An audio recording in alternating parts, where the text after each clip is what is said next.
నేను ఎంతో ఆనందపడ్డాను. విపరీతంగా జనాభా వచ్చారు గతంలో కంటేనే. కానీ అందరూ అక్కడక్కడ స్కాటర్ అయి ఉన్నారు పూర్తిగా. ఖచ్చితంగా ఈ హాల్లోకి వస్తే, ఈ సభా వేదిక కిందికి వస్తే మీరు వచ్చిన పర్పస్ మీకు నెరవేరుతుంది. నేనేదో చెప్పదలిసిన వాడిని, నేను చెప్పిన మాట మీ దాకా వచ్చిందన్నటువంటి సంతోషం లేదా సంతృప్తి నాకు ఉంటుంది. దయచేసి మనమంతా క్రమశిక్షణను పాటించే వ్యక్తులం. అందరూ దయచేసి వేదిక అది టెంట్ కిందికి రావాలని చెప్పేసి కోరుతున్నాను. ప్రత్యేకించి జి సారయ్య గారు వేదిక కిందికి వస్తే, వేదిక దగ్గరికి అందరూ వచ్చేస్తారని అందరూ భావిస్తున్నారు. జీవి సారయ్య గారు ఎక్కడ ఉన్న వాళ్ళంతా రండి. అక్కడ పుస్తకాలు మళ్ళీ చూసుకోవచ్చు మనం. ఓకే, చాలా వరకు మంచి రెస్పాన్స్ వచ్చింది. మీ అందరికీ ధన్యవాదాలు. నేను డాక్టర్ బివి రాఘవులు, retired principal, Khammam government degree college, and ఇప్పుడు రిటైర్మెంట్ తర్వాత అడ్వకేట్గా కోర్టుకు వెళ్తున్నాను. వాటితో పాటు ప్రత్యేకంగా నాకు ఒక వేదిక ఉంది. అది మార్క్స్ అంబేద్కర్ అధ్యయన వేదిక. దాని ద్వారా మన భారతీయ సమాజాన్నే కాదు, ప్రపంచ మానవాళిని, అందులో జరుగుతున్న మంచి చెడ్డలన్నింటినీ మార్క్స్ కోణం నుంచి, మార్క్సిజం యొక్క అవుట్లుక్ నుంచి, భారతదేశాన్ని ప్రత్యేకించి భారతీయ సామాజిక నిర్మాణాన్ని అంబేద్కర్ కోణం నుంచి చూడడం ద్వారా మనకి ప్రపంచంలో లేదా భారతదేశంలో కూడా ఏమి జరుగుతుంది అనేటువంటి విషయం స్పష్టంగా అర్థం అవడానికి అవకాశం ఉంది ఈ రెండు ఇజాల ద్వారా మాత్రమే. దానికంటే ముందేంటంటే, నేను మనిషిగా మీకు బాగానే అనిపిస్తున్నాను, కానీ నాకు మోకాల నొప్పులు ఉన్నాయి. వాటి పరిష్కారం ఒక నెలలో చేసుకుందామని అనుకుంటున్నాను. అందుకే మీ ముందు నిలబడి మాట్లాడలేని పరిస్థితి, కనీసం ఎక్కువ టైం మాట్లాడే అవకాశం ఉంటుంది కాబట్టి కూర్చుంటేనే కంఫర్టబుల్గా ఉంటుందని నేను కూర్చొని మాట్లాడుతున్నాను. మీరు అన్నిదా భావించాల్సిన పని లేదు. ఈరోజు మీ ముందు నేను ప్రస్తావించబోయేటువంటి అంశం, భారతీయ సమాజం మానసిక బానిసత్వం. దయచేసి నేను మిమ్మల్ని ఎంత సాటిస్ఫై చేస్తానో తెలియదు, కానీ ఇది ఒక గొప్ప సబ్జెక్టు. భారతదేశం యావత్తుని కవర్ చేయగలిగిన సబ్జెక్టు. వేల సంవత్సరాలుగా భారతదేశంలో మానవ సంబంధాలు ఎందుకు లేకుండా పోయాయి మీ అందరికీ తెలుసు. భారతదేశంలో మనుషుల మధ్య ఉన్న సంబంధాలు కేవలం కుల సంబంధాలు మాత్రమే. మనుషుల మధ్య సహజంగా ఉండాల్సిన మానవ సంబంధాలు ఈ భారతదేశంలో లేవు. మనిషికి మధ్య ఉన్న సంబంధాలన్నీ కుల సంబంధాలు మాత్రమే. ఈ కుల సంబంధాలు భారతదేశాన్ని ఏం చేశాయి, భారతీయ సమాజాన్ని ఏం చేశాయి, భారతీయుల్ని ఏం చేసేసాయి, అసలు ఈ కుల సంబంధాల యొక్క ప్రభావానికి లోనైన భారతదేశం ఏ విధంగా ఉందన్న విషయాన్ని మీ దృష్టికి తీసుకొచ్చేటువంటి మంచి ప్రయత్నం చేయాలనేటువంటి తపనతో నేను ఈ సబ్జెక్ట్ని ఎంచుకున్నాను. అందులో ఏదైనా మీకు అసంతృప్తి కలిగినా, మీరు సాటిస్ఫై కాలేకపోయినా, ఆ భాగం నాదే తప్ప సబ్జెక్టుది కాదు. నేను ఎంత మీ దృష్టికి తీసుకురాగలిగితే అంత గొప్పగా రేపు మనం చేయబోయే ఉద్యమాలు కానీ, మనం ఎంతెంతో దూరాల నుంచి వచ్చి ఏ ఉద్దేశంతో ఈ దేశాన్ని ఎటు మలుపు తిప్పాలనుకుంటూ, ఈ ప్రజానీకాన్ని ఏ కోణంలో చూడాలనుకుంటూ, ప్రజా సంబంధాలు మానవ సంబంధాలతో కూడుకున్నటువంటి భారతదేశ నిర్మాణానికి మనం ఏమి చేయాలనేటువంటి విషయాన్ని తెలుసుకోవడానికని ఎక్కడెక్కడి నుంచో వచ్చినటువంటి మనమంతా ఎంత మేరకు ఉపయోగపడుతూ అంత మేరకు మనం గొప్ప మలుపుకు లోనై వెళ్ళేటువంటి అవకాశం, అంత గొప్ప టాపిక్. ఈ సందర్భంగా మీ దృష్టికి ఒక విషయం తీసుకొస్తాం. మనమంతా ఇక్కడికి ఎందుకు వచ్చాం? మనమంతా ఇక్కడికి ఎందుకు వచ్చామంటే ఏదో ఒక సమస్య పరిష్కారం, సామాజికమైన మానవ సమాజం, భారతీయ సమాజం ఎదుర్కొంటున్న సమస్యని పరిష్కరించి భారతీయ సమాజాన్ని ఒక మెరుగైన వైపు దారి మళ్లించి ఆ మెరుగైన సమాజ నిర్మాణంలో మనం ఒక భాగస్వాములు కావడానికి అని చెప్పేసి ఉద్దేశంతో మనం వచ్చాం. వినటం ద్వారా మనం అది నేర్చుకునే ప్రయత్నం చేస్తున్నాం. మొదట మిత్రులారా, మీ అందరికీ నాది ఒక ప్రశ్న. నేర్చుకుంటే ఏమి జరుగుతుంది మనిషిలో? ఏమి జరిగితే నేర్చుకున్నట్టు? ఎవరు చెప్పింది? ఎస్, ఇంకా చెప్పండి. నేర్చుకుంటే మనిషిలో ఏం జరుగుతుంది? ఏం జరగాలి? ఎస్ ఎస్, ఏది నేర్చుకుంటావో ఆ మేరకు నీ లోపల మార్పు వస్తే మాత్రమే నేర్చుకున్నట్టు. ఏమి నేర్చుకుంటావో నేర్చుకున్న మేరకు నీ లోపల ఆ నేర్చుకున్న మార్పు నీ లోపల కనిపిస్తే మాత్రమే నేర్చుకున్నట్టు. అలా కాకపోతే, ఎటువంటి మార్పుకి లోను కాకపోతే మీరు నేర్చుకున్నట్టు కాదు. ఈ లెక్కన ఎన్ని సంవత్సరాలు ఉద్యమించినా, ఎన్ని వందల వేల మీటింగులు అటెండ్ చేసినా, హాజరైనా, ఎంత చెప్పినా, ఎంత చెప్పించుకున్నా, మనం కోరుకునే మార్పు ఈసమంతా కూడా రాదు. కొన్ని వాటర్ తెప్పించండి. అందుకని ఇక్కడ ఈరోజు జరగాల్సింది ఏంటి? నేనేం కోరుకుంటున్నాను? నిన్న సభ అంతా విన్నారు, అనేక మంది వక్తలు మాట్లాడారు, ఈరోజు మాట్లాడుతూనే ఉన్నారు, నేను మాట్లాడుతూనే ఉన్నాను. ఈ మాట్లాడే వాళ్ళు మన లోపల ఏ మార్పుకి కారణం కావాలని, ఏ మార్పు రావాలని మాట్లాడుతున్నారో, మాట్లాడిన అంశం అంత స్పష్టంగా ఉంటే, అది మీరు కన్విన్స్ అయితే ఆ వైపుగా ఖచ్చితంగా మార్పు చెంది తీరాల. మీరు ఆ మేరకు మార్పు చెందిన తర్వాత ఇక మార్పు రావాల్సిన అవసరం మీద పనిచేస్తారే తప్ప దీని మీద పనిచేయాల్సిన అవసరం లేదు. మాట వరుసకి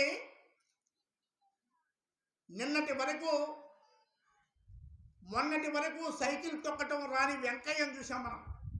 సైకిల్ తొక్కటం రాని వెంకయ్య. నిన్న వెంకయ్య సైకిల్ తొక్కటం నేర్చుకున్నాడు.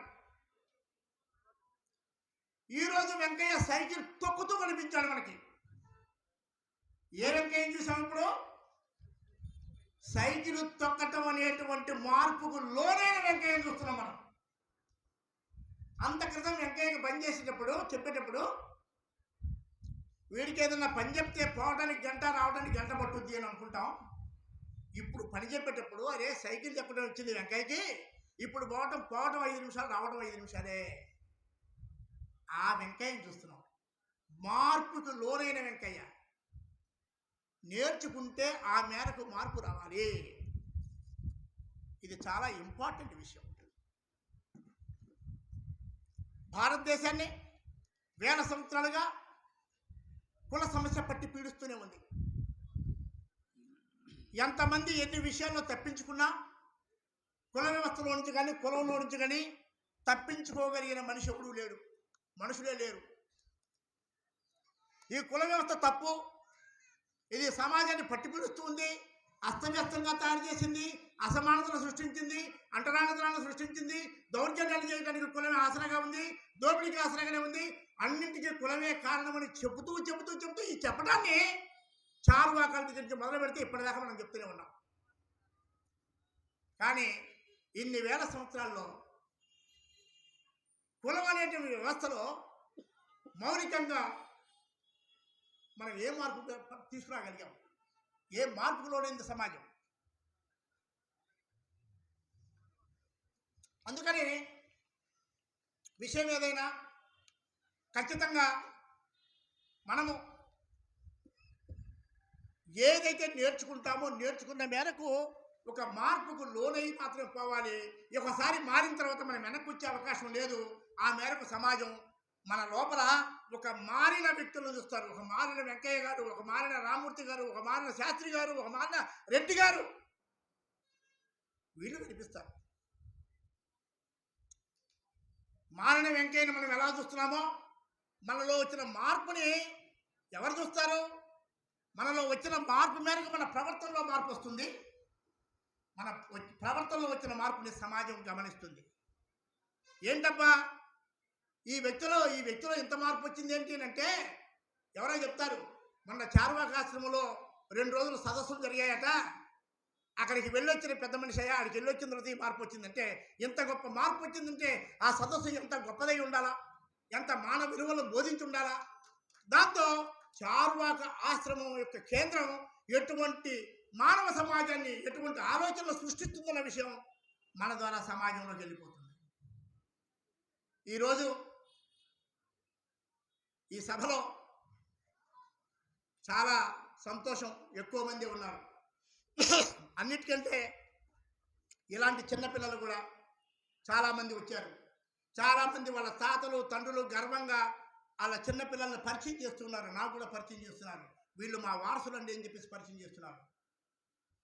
నాకు ఏంటంటే భవిష్యత్తు మీద ఆశ కలగాలి అంటే యువత ముందుకు రావాల్సిందే.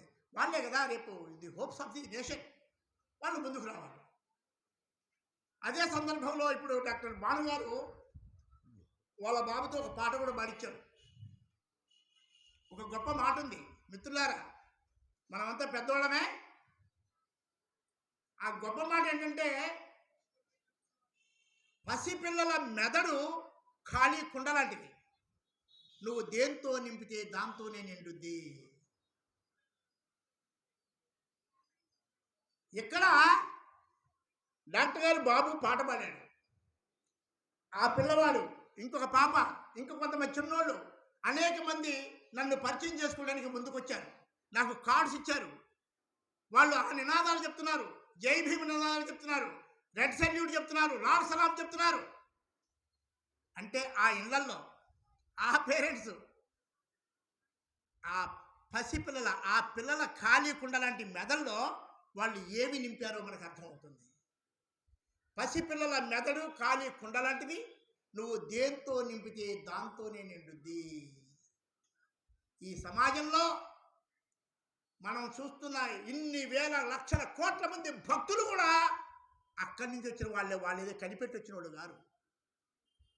రకరకాల మతాల పేరుతో భక్తులు విపరీతంగా ఉన్నా వాళ్ళు అట్లా వచ్చిన వాళ్ళే. వాళ్ళేం చూసి చేసి వచ్చిన వాళ్ళు గారు. మనమంతా ఈ మాత్రం వచ్చేసి ఇక్కడ కూర్చోగలిగాం, మాట్లాడుకోగలుగుతున్నాం అంటే కూడా మన మీద, మన ఖాళీ కుండ మీద మన పేరెంట్స్తో, మన సమాజంతో ప్రభావం పడింది. దాని పర్యవసానంగానే ఇక్కడ దాకా వచ్చేసాం. అందుకని మనము ఖచ్చితంగా మినహాయింపు లేనటువంటి జీవితాన్ని మన పిల్లలకి న్యాయబద్ధంగా నేర్పించాల్సిన అవసరం ఉంది. ఆ వైపుగా తయారైతే ఈ కొనసాగింపు, రామకృష్ణ గారి కొనసాగింపుని సుధాకరు మొదలైన వాళ్ళు కొనసాగిస్తున్నారు. ఆ తర్వాత కూడా ఇది కొనసాగాలంటే, మనమంతా కొనసాగిస్తున్న ఉద్యమం కొనసాగాలంటే మన పిల్లలు దీనికి నాయకత్వం వహించాల్సిన అవసరం ఉంటుంది. ఆ వైపుగా మనమంతా ఆలోచించాలని చెప్పేసి మీ దృష్టికి తీసుకొస్తూ ఈరోజు నా టాపిక్ అయినటువంటి భారతీయ సమాజము మానసిక బానిసత్వం. మిత్రులారా, బానిసత్వాలు 2 రకాలు. అబ్బాయిలు, బానిసత్వాలు 2 రకాలు. బేసికల్గా 2 రకాలు. ఒకటి నిర్బంధ బానిసత్వం, 2 మానసిక బానిసత్వం. దయచేసి జాగ్రత్తగా వినండి. నిర్బంధ బానిసత్వం, 2 మానసిక బానిసత్వం. నిర్బంధ బానిసత్వం అంటే ఏంటి? ప్రపంచవ్యాప్తంగా ఇది ఉంది. ఒక మనిషిని బలవంతుడిని నిర్బంధించడం, జైలు శిక్ష వేయటం, దొరగారు బంధించేసి గడిలో పెట్టుకోవటం, అప్పులు ఇచ్చేసి అప్పు తీసుకొచ్చి కట్టేయటం, ఇంట్లో జీతం చేయించుకోవటం, ఇవన్నీ కూడా నిర్బంధంగా వాళ్ళని స్వేచ్ఛను హరించి నిర్బంధంగా వాళ్ళ కంట్రోల్లో ఉంచుకుంటారు. ఈ నిర్బంధంగా బానిసత్వానికి లోనైన వ్యక్తులలో ఉంటే ఒక లక్షణం ఏంటి తెలుసా? వాడికి స్వతంత్ర భావాలు ఉంటాయి. ఎప్పుడు ఈ జైలు శిక్ష అయిపోయిందా బయటికి పోదాం, స్వేచ్ఛను కోరుకుంటూ ఉంటాడు వాడు.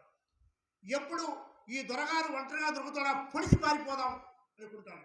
ఎప్పుడు ఈ 1 year జీతం కాలం ఎప్పుడైపోయిందా తొందరగా స్వేచ్ఛను అనుభవిద్దాం అనుకుంటాడు. ఎప్పుడు వీళ్ళెవరూ లేకుండా ఉన్నప్పుడు ఈ గోడ భద్ర కొట్టి బయటికి పోదాం. నిరంతరం నిర్బంధ బానిస నిరంతరం స్వేచ్ఛను కోరుకుంటూ ఉంటాడు, విముక్తిని కోరుకుంటూ ఉంటాడు, బయటికి పోవటం కోరుకుంటూ ఉంటాడు, స్వతంత్రాన్ని కోరుకుంటూ ఉంటాడు, స్వేచ్ఛగా బ్రతకాలనుకుంటాడు. దాని కొరకు నిరంతరం ట్రై చేస్తూనే ఉంటాడు నిర్బంధ బానిసత్వంలో ఉన్నటువంటి వ్యక్తులు. ఇక మానసిక బానిసలు. ఈ మానసిక బానిస ఎవరు?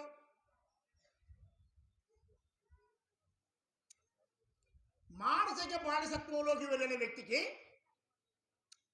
తను బానిసత్వంలో ఉన్న విషయమే వాడికి తెలియదు. తను బానిసత్వంలో ఉన్న విషయమే అర్థం కాదు. కారణం, తనని బానిసత్వానికి లోను చేసినటువంటి అంశాన్ని అతను స్వీకరిస్తాడు, అతని చేత అంగీకరింపజేస్తాడు. ఏ వ్యవస్థ అయితే అతనికి ఈ మానసిక బానిసత్వానికి లోను చేయదలిసిందో ఆ వ్యవస్థ అతన్ని బానిసం చేస్తూ ఆ బానిసత్వాన్ని అతని చేత అంగీకరింపజేస్తుంది. మన దేశం సంపూర్ణంగా మానసిక బానిసత్వంలోనే ఉంది. పూర్తిగా మానసిక బానిసత్వంలోనే ఉంది. ఈ బ్రాహ్మణిజాన్ని పక్కన బందికి శాసనీకరించడానికి ఏర్పడిన మనువాదం ద్వారా వచ్చిన శాసనాలు, ధర్మాలు, వ్యవహారాలు, కులధర్మాలు ఇవన్నీ ఏం చేశాయి?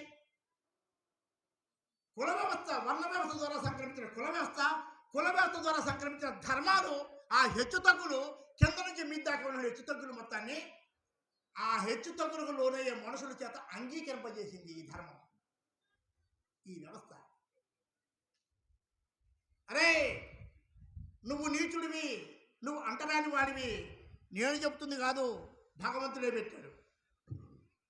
నువ్వు ఉన్నతుడివి, నువ్వు మధ్యస్థుడివి, నీకు ఆస్తి ఉండకూడదు, నువ్వు ఇక్కడే ఉండాలా, నువ్వు ఇక్కడే ఉండకూడదు, నీ స్థితిగతులు ఇవి. కులం పేరుతో మానవ సమాజానికి ఆపాదింపబడ్డటువంటి స్థాయిలన్నింటినీ, హోదాలన్నింటినీ వాళ్ళ చేతనే అంగీకరింపజేసింది మన వ్యవస్థ. ఇంత క్రితం చాలా గొప్పగా పాటలు పాడారు. ఆ పాటల్లో ఒక గొప్ప అంశం ఏంటంటే, ఓరే ఆర్యులారా, మీరంతా బయట నుంచి వచ్చేసి మా మీద పెత్తనాలు చేస్తారేంటి, మిమ్మల్ని వెళ్ళగొడతాం, ఆర్యులు ఇక్కడ ఉండటానికి వీళ్ళు అనుకుంటూ ఆ అర్థం వచ్చేలాగా పాట పాడారు. 2-3 లైన్లలో చెప్తాను మీకు. ఆ 2-3 లైన్లు ఏంటంటే, ఆర్యులు ఇక్కడ ఉన్నటువంటి 90% మూలవాసులను ఓడించి దఫదఫాలుగా ఓడిస్తూ ఓడిపోయిన వాళ్ళందరినీ ఒక గుంపులో చేర్చి ఆ గుంపుకు శూద్రులు అనే పేరు పెట్టి ఆ పేరు పెట్టిన శూద్ర వర్ణంలో ఉన్నటువంటి వాళ్ళంతా బానిసలుగా చేసుకొని, ఈ బానిసల సంఖ్య చాలా పెద్ద ఎత్తున ఉంది, వీళ్ళు ఎప్పుడు తిరుగుబాటు చేసినా మనం ఓడిపోతాం అనేటువంటి దృక్పథంతో ఈ శూద్రవర్ణం యొక్క సంఖ్యాబలాన్ని బలహీనపరిచే ఉద్దేశంతోనే కుల వ్యవస్థని జప్పించడం జరిగింది.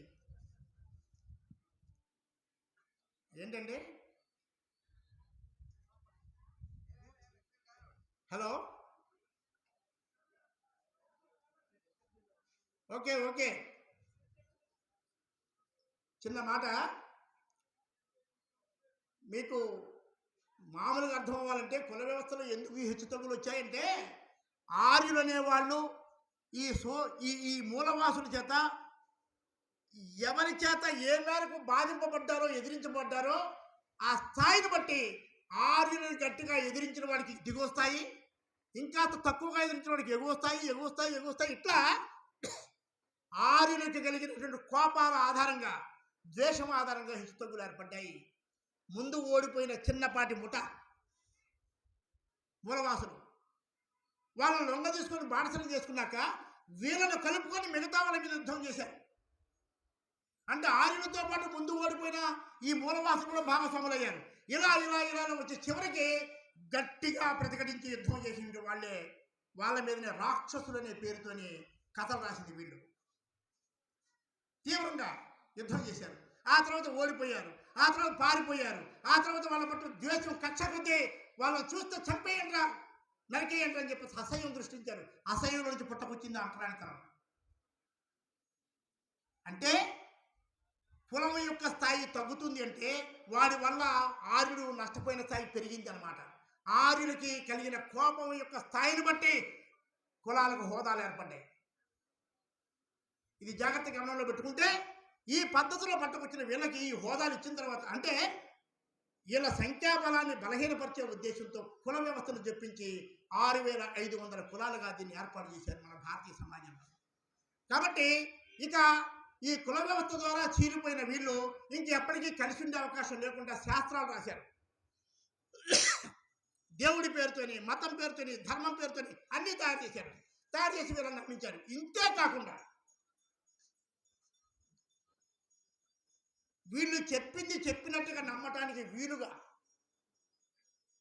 మొట్టమొదట ఆర్యులు కనిపెట్టినటువంటి గొప్ప కుట్ర ఏంటో తెలుసా? మూలవాసులందరికీ శూద్రవర్ణాల మొత్తానికి చదువు నిషేధించాడు. చదువు నిషేధించాడు. ఎన్ని సంవత్సరాలు? వేల సంవత్సరాలు చదువు నిషేధింపబడినటువంటి మూలవాసులు 90% మంది ప్రజానీకానికి ఈ భారతదేశంలో మనువాదులు ఆర్యులు చదువు నిషేధించారు. ఈ చదువు నిషేధించిన తనాన్ని కూడా భగవంతుడి పేరుతో ప్రచారం చేసుకున్నారు. చదువుతో పాటు సంపద నిషేధించారు. సంపదతో పాటు ఆయుధం కూడా నిషేధించారు. చదువు, సంపద, ఆయుధం ఈ మూడింటిని మూలవాసులకు నిషేధించి వీళ్ళని శాశ్వతమైన బానిసలుగా చేసుకొని వీళ్ళ స్థాయిలు అంటగట్టి కుల వ్యవస్థను చొప్పించి కులాలకు స్థాయిలు అప్పచెప్పేసేసి ఎవడు ఎక్కడ ఉండాలో దాన్ని ధర్మంగా భావించి వీళ్ళు బోధించే ధర్మం అంతా అరే మీరు ధర్మాన్ని రక్షిస్తే మిమ్మల్ని అది రక్షిస్తుందని చెప్తున్నారే. ఏంటి ఆ ధర్మం అనుకున్నారు? కేవలం ఆ ధర్మం కులధర్మం మాత్రమే. హిందూ మతానికి ఉన్న ఒకే ఒక ధర్మం కులధర్మం తప్ప మరొకట్లేదు. ఇక ఏ ధర్మము లేదు మనకి. ఒకే ఒక ధర్మం పాటించాల్సిన, సమాజం పాటించాల్సిన ధర్మం అంతా కులధర్మమే. కులధర్మాన్ని పాటిస్తే, ఒక్క కులధర్మాన్ని పాటిస్తే ఎవడు ఎక్కడ ఉండాలో అక్కడే ఉంటాడు. ఎవడు ఏం చేయాలో అదే చేస్తాడు. ఎవడు ఏం తినాలో అదే తింటాడు. ఎవడి మీదకి తిరిగి వచ్చేది లేదు. ఎవడెవడితో కలిసేది లేదు. అసలు మానవ సంబంధాలు లేకుండా చేసి పడేసేసాడు. ఈ విధంగా ఈ సంఖ్యాబలాన్ని బలహీనపరిచే ఉద్దేశంతో దీన్ని చెప్పించేసి చదువు నిషేధించి, సంపద నిషేధించేసి, ఆయుధం నిషేధించి వీటి మొత్తాన్ని ఒక ధర్మం పేరుతో శాస్త్రాలు అలా రాశాడు. శాస్త్రాలు రాసి అది బోధించేవాదెవరు? వాళ్ళు బోధిస్తారు. వినేదేవుడు? వీడు వింటాడు. వింటమే కాదు, చదువు నిషేధించిన కారణంగా ప్రశ్నించేటువంటి తత్వాన్ని కోల్పోయాడు వీడు. నీకు ప్రశ్నించే అవకాశం లేకుండా పోయింది.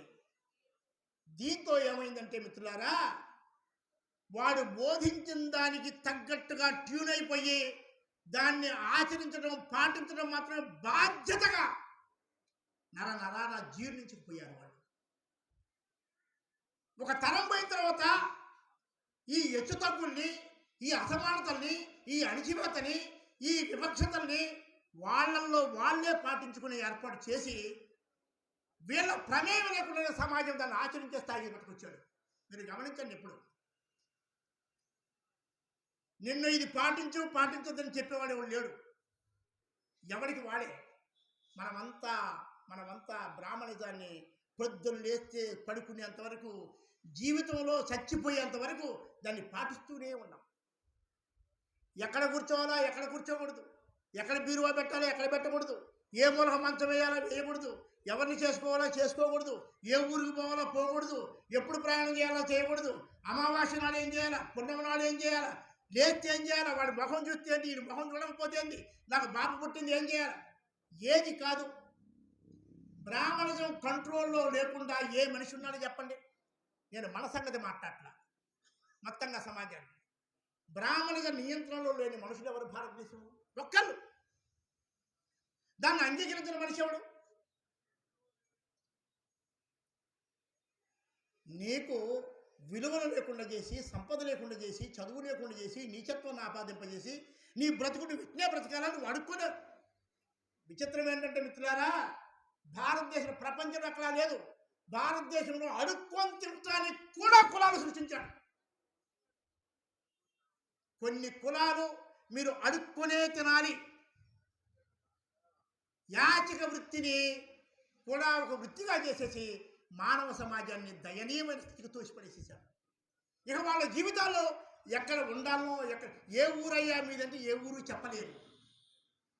యాచక వృత్తి, అడుక్కొని తినడానికి కూడా కులాలను సృష్టించిన వ్యవస్థ.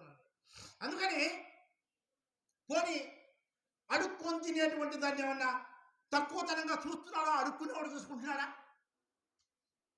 అడుక్కునేవాడు అజయ్యో నేను అడుక్కొని తింటున్నాను, నేను కాస్త సవరంగా బతకాలని గౌరవంగా అనుకుంటాడా? అనుకునే అవకాశం ఉందా? లేదు. కారణం ఏంటో తెలుసా? అడుక్కొని తింటాన్ని వాడు యాక్సెప్ట్ చేశాడు, అంగీకరించాడు.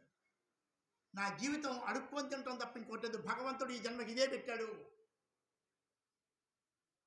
ఎప్పుడైతే నీ నీచత్వాన్ని నువ్వు అంగీకరించావో, నీ తక్కువతనాన్ని నువ్వు అంగీకరించావో, ఎప్పుడైతే నీకు అంటగట్టబడ్డటువంటి అస్తవ్యస్త పరిస్థితులు యాక్సెప్ట్ చేసావా, అంగీకరించావో, అంగీకరించిన వాడు ఇప్పుడు తిరుగుబాటు చేయడు. నువ్వు అంగీకరిస్తున్నావు కాబట్టి నీ లోపల ఆత్మగౌరవ స్పృహ ఉండదు, నీకు సెల్ఫ్ రెస్పెక్ట్ ఉండదు. ఒకడు చెప్పులేసుకొని పోతున్నాడు, ఒక దొర పేరుతోని ఒక అతను మండు టెండలో బొగ్గుబావి పనిచేసి చెప్పులేసుకొని పోతూ ఉంటే, దొరగారింటి పక్క నుంచి పోతూ ఉంటే, దొరగారి ఇంటి ముందు పడ కూర్చుని వాడిని గమనించారే, ఆ సూర్యుని బట్టరాండిరా, వాడి బట్టకు వచ్చేస్తారా, ఎలా లాకొడగా నా ముందు చెప్పులు వేసుకుని పోతావరా నువ్వు అని చెప్పులు ఇప్పించి పరుపు బండ మీద మండు టెండలో 2 గంటలు నిలబెట్టాడు. ఒకడు ఎంత దుర్మార్గమైన కంటకావరం. ఒక గొప్ప మాట ఉంది మిత్రులారా, ఏ హాని చెయ్యని ఒక మనిషిని నువ్వు ద్వేషిస్తున్నావంటే, కులం పేరుతో ద్వేషిస్తున్నావు. ఏ హాని చెయ్యని మనిషిని నువ్వు కులం పేరుతో ద్వేషిస్తున్నావంటే, కులము నిన్ను ఎంత దుర్మార్గుడుగా తయారు చేసిందో కదా. ఈ దేశంలో దుర్మార్గంగా ఆలోచించేటువంటి మనుషులు ఎవడున్నా సరే, ఏ స్థాయిలో ఉన్నా సరే, వాడి దుర్మార్గపు ఆలోచన వెనక కులమే ఉన్నది. ఏ హాని చేయని మనిషిని కులం పేరుతో ద్వేషిస్తున్నావు అంటే, కులము నిన్ను ఎంత దుర్మార్గుని చేసింది. కులము నిన్ను సన్మార్గుని ఎప్పుడైనా చేసిందా? కులం నిన్ను సన్మార్గుని చేసే అవకాశం ఉందా? లేదు. కాబట్టి ఈ దేశంలో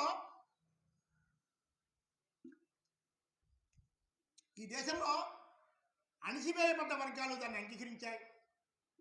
మానసికంగా నా స్థితి ఇంతే, నేను ఈ జన్మకి ఇట్లే బ్రతకాలా, నేను కిందనే కూర్చోవాలా, నేను చెప్పులు నడవాలా, నాకు బట్టలు ఉంటాయి. బట్టలు వేసుకుంటే కూడా ఒళ్ళు పగిలిన దాకా బాధిన వాళ్ళు ఉన్నారు. రాజ్యాంగం వచ్చిన తర్వాత వ్యవస్థకు వ్యతిరేకంగా, వ్యవస్థకు విరుద్ధంగా రాజ్యాంగంలో అత్యంత అద్భుతమైన సూత్రాలు పొందుపరచబడ్డాయి మానవ సమాజం కోసం. రాజ్యాంగం ఏమో ప్రజాస్వామ్య పునాదుల మీద ఆధారపడ్డది, మన వ్యవస్థ ఏమో అప్రజాస్వామ్య పునాదుల మీద ఆధారపడ్డది. మన వ్యవస్థలో మనుషులతో సమానం అంటే మన వ్యవస్థ ఒప్పుకోదు. మన వ్యవస్థ సమానత్వానికి శత్రువు, స్వేచ్ఛకు విరోధి, సౌభ్రాతృత్వానికి ప్రత్యర్థి. సమానత్వానికి శత్రువు. మనుషులంటే సమానం అంటే ఒప్పుకోదు, శత్రువు. సమానత్వానికి శత్రువు మన వ్యవస్థ. అందరికీ స్వేచ్ఛ అంటే ఒప్పుకోదు, స్వేచ్ఛకు విరోధి. సౌభ్రాతృత్వానికి, సోదరత్వానికి ప్రత్యర్థి. మన ప్రశ్న ఏంటంటే, ఏమయ్యా విశ్వ హిందూ పరిషత్ వాళ్ళు, బీజేపీ వాళ్ళు, మరొకడు జీవన మనం, కాంగ్రెస్ వాళ్ళు, కమ్యూనిస్టు వాళ్ళు, ఇంకొకడు ఎవరైనా కానీ ఇక మనమంతా హిందువులు అంటారు. హిందువులే కదా, మీ మధ్య బంధుత్వాలు ఉన్నాయా? బంధుత్వాలు లేవు. బంధుత్వాలు ఎక్కడున్నాయి? కులం లోపల మాత్రమే బంధుత్వం. కులం లోపల బంధుత్వాలు ఏం చేస్తున్నాయి? కులం లోపల వివాహాలు ఏం చేస్తున్నాయి? కులాలను పుట్టిస్తున్నాయి. కులంలో పెళ్లి చేసుకుంటే పుట్టేవాడు కులమే. అందుచేత కులము పుడుతుంది, కులం బతుకుతుందంటే వివాహ వ్యవస్థ దాన్ని బతికిస్తుంది. వివాహ వ్యవస్థలో ప్రత్యేకమైన ప్రక్షాళన జరగకుండా, వివాహ వ్యవస్థను మనం ప్రక్షాళన చేయకుండా, పనిగట్టుకొని మనలాంటి వాళ్ళం, పనిగట్టుకొని మనలాంటి ఆలోచన పనులు, మేధావులు, మానవ సమాజ కళ్యాణాన్ని కోరుకునే వాళ్ళం పనిగట్టుకొని కులం లోపల వివాహాలను మన లోపల నిషేధించుకోవాలా? ఆ పని కమ్యూనిస్టుల బాధ్యత. కమ్యూనిస్టులు ఎన్నో చేయాల్సిన పని. అసలు కులాతీతమైన సంబంధాలు కలిగి లేని ఏకైక వర్గాలు ఉద్యమకారులు, కమ్యూనిస్టుల వాళ్ళు. ఉద్యమకారులు కూడా కాదు. గతిదారికి భౌతికవాదాన్ని పునాదిగా పెట్టుకుని నువ్వు కులం లోపల పెళ్ళిళ్ళు, మంత్రాల లోపల పెళ్ళిళ్ళు, వ్యవహారాలు చేసుకుంటూ పోతున్నావు అంటే నువ్వు ఏ సమాజంలో మార్పు తీసుకొస్తావు?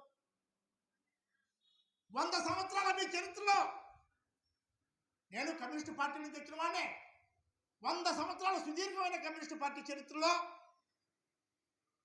మీరు వర్గ స్వభావాన్ని, వర్గ భావాన్ని, వర్గ ఐక్యతని, వర్గ భావనని, వర్గ ఫీలింగ్ని భారతీయ సమాజంలో కలిగించగలిగారా?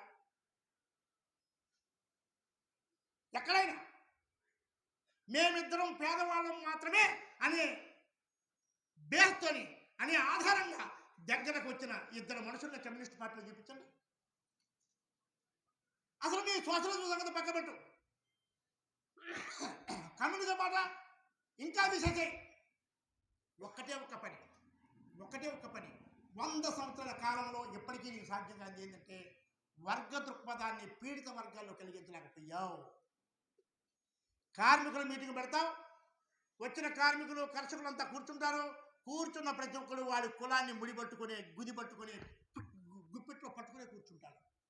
కలిసి కూర్చోవచ్చు, కలిసి ప్రయాణం చేయొచ్చు, కలిసి భోజనాలు చేయొచ్చు, కలిసి తిరగచ్చు, కలిసి ఫంక్షన్స్ పోవచ్చు. ఎక్కడికి పోయినా, ఆడికి పోయినా నీ కుల ఐడెంటిటీని నువ్వు గట్టిగా పట్టుకుని మాత్రమే పనిచేస్తూ ఉన్నావు. కుల ఐడెంటిటీని వదిలిపెట్టిన వాడెవరు? ఎక్కడ వదిలిపెట్టారు? మీకు కులం లోపల బంధుత్వాలు కావాలా? మనుషుల మధ్య బంధుత్వాలు కావాలా? అరే కులం సత్యం కదరా వర్గం బయటకు వచ్చేది. మిత్రులారా, కుల భావన బలహీన పడ్డా కొద్దీ మనుషులంతా దగ్గర అవుతుంటారు. ఎవరెవరి కుల భావన బలహీన పడుతూ ఉంటుందో ఆ మేరకు మనుషులు దగ్గర అవుతూ ఉంటారు. ఎవరి లోపల కుల భావన గట్టిగా ఉంటుందో మనుషుల దగ్గరికి రారు, మనుషుల దగ్గరికి వాడు పోడు, మనుషుల దగ్గరికి రానిడు, ఆడి కులంలోనే ఉంటాడు. అంటే అర్థమేమవుతుంది?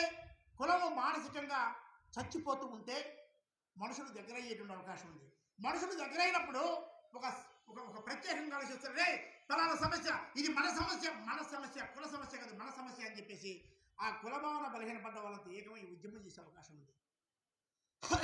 ఇంతవరకు వర్గ దృక్పథాన్ని కలిగించావా 100 సంవత్సరాల చరిత్ర పైగా. ఈ సమాజంలో సమస్యల పరిష్కారం అవటానికి, సామాజిక సమస్యల పరిష్కారం అవటానికి కుల సమస్యలు, మీరు ఒక్క విషయం ఈ సందర్భంగా మీరు దృష్టిలో పెడతారు.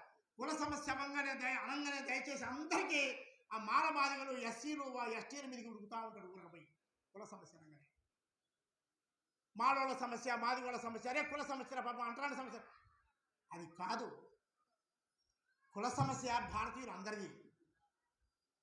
కులంలో నుంచి బయటపడ్డవాడు ఎవడు లేడు. కులం అందరినీ భేదిస్తుంది.